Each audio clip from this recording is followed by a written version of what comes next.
Audio Jungle. Audio Jungle.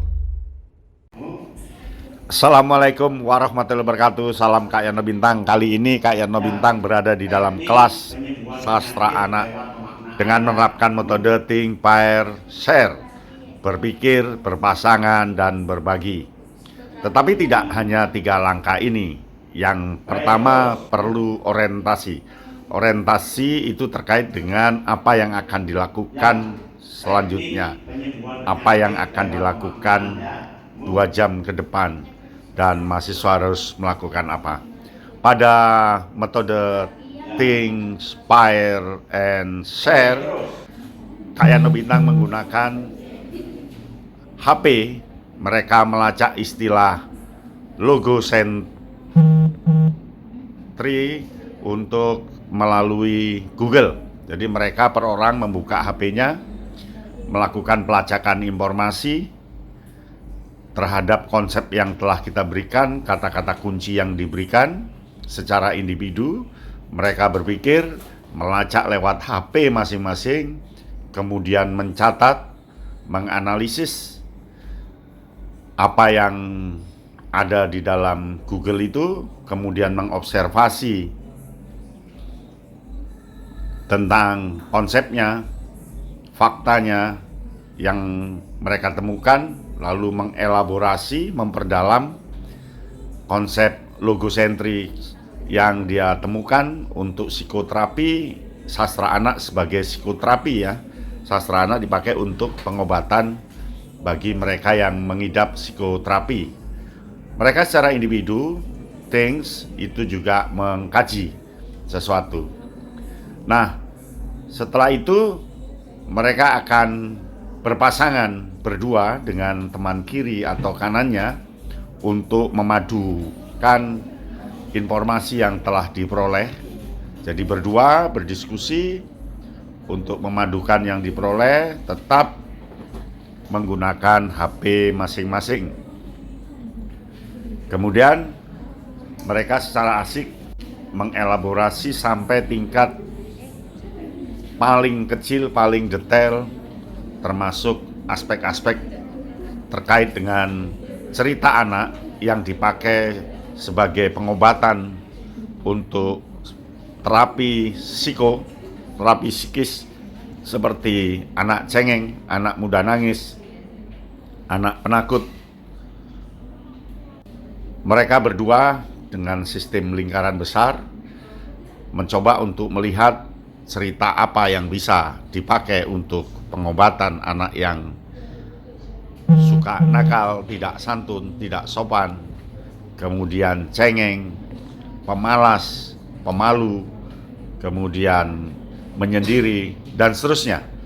Ternyata penyakit-penyakit psikoterapi itu, penyakit-penyakit yang bersifat psikis itu bisa disembuhkan melalui cerita anak.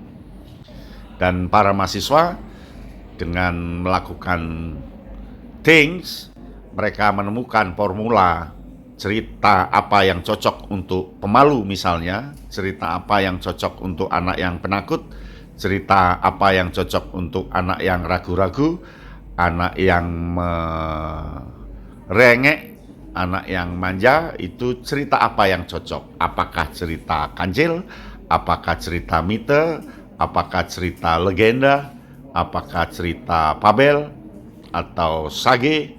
Mereka memilih mendiskusikan cerita mana yang cocok di antara kelompok itu.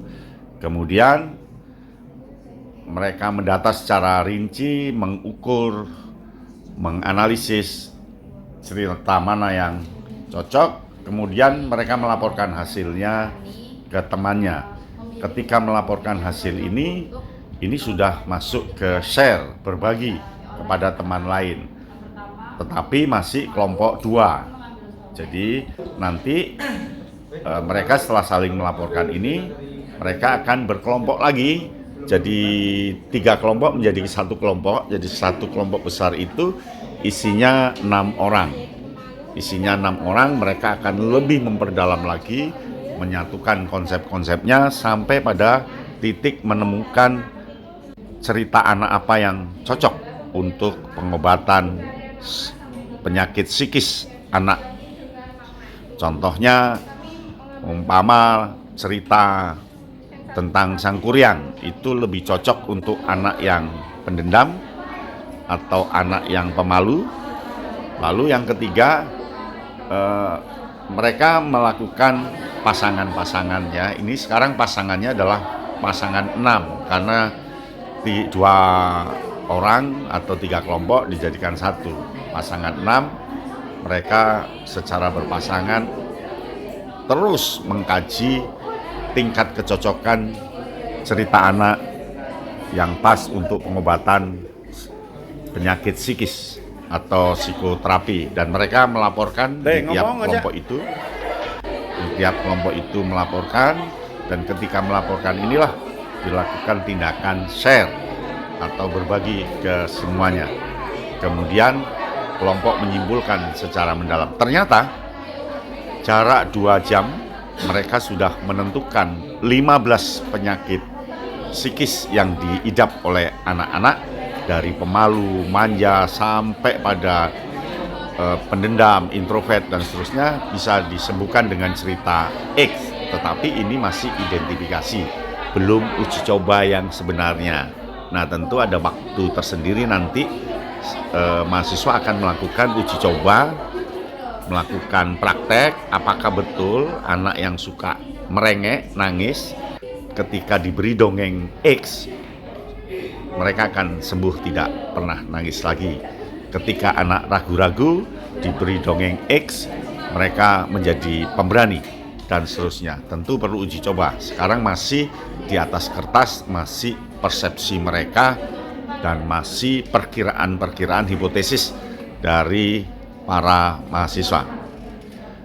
Metode think, pair, share, berpikir, berpasangan, dan berbagi ini rasanya menarik diterapkan karena hasilnya lebih banyak, lebih mendalam, dan mahasiswa lebih serius, serta mereka leluasa menggunakan HP untuk melacak informasi-informasi yang ada di dalam dunia maya. Kemudian mereka melakukan sharing atau saling berbagi, kelompok satu dengan kelompok yang lain, lalu ada pencatat, kemudian dibentuk tim. Cobalah metode think, pair, share (TPS) dengan teknik HP, dengan teknik pelacakan telepon seluler. Anda nanti akan menemukan hasil yang memuaskan. Kemudian yang terakhir, mereka melakukan refleksi perkuliahan. Apa kesannya, apa yang bisa disimpulkan, kemudian mereka akan melakukan apa setelah kegiatan perkuliahan ini berlangsung. Demikian penggunaan think, pair, share. Semoga Anda juga mampu melakukan ini sampai pada refleksi akhir. Jadi think, pair, share itu metode dengan 3 tahap, tetapi harus ditambahi orientasi dan refleksi akhir. Selamat mencoba. Audio Jungle. Audio Jungle.